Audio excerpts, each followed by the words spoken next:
My name is Barry O'Kelly, Operations Manager of the Foynes Flying Boat and Maritime Museum here in Foynes, County Limerick.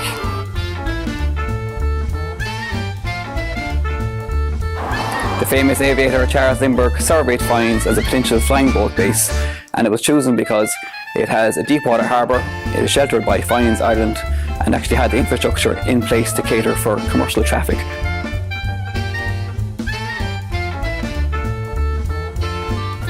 Visitors to the museum go on board the world's only Boeing BT-14 flying boat, and they get to experience what it was like to fly back in the 1940s.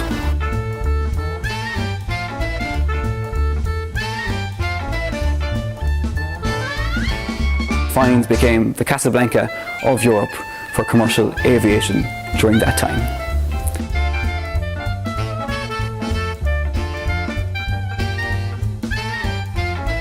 Visitors to the museum get to walk in the footsteps of Hollywood icons, military personnel, politicians, VIPs.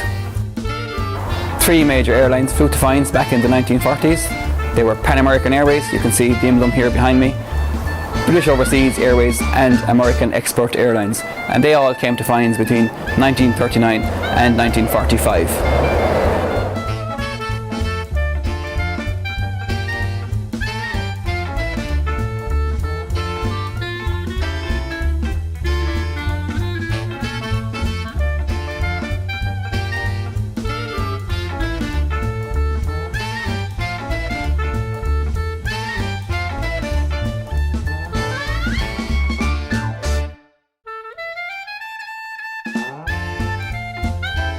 Flights across the Atlantic roughly took about 15 to 17 hours depending on the weather conditions, and all flying boats had to land in Foynes to refuel to continue on their journey either across the Atlantic or the Irish Sea.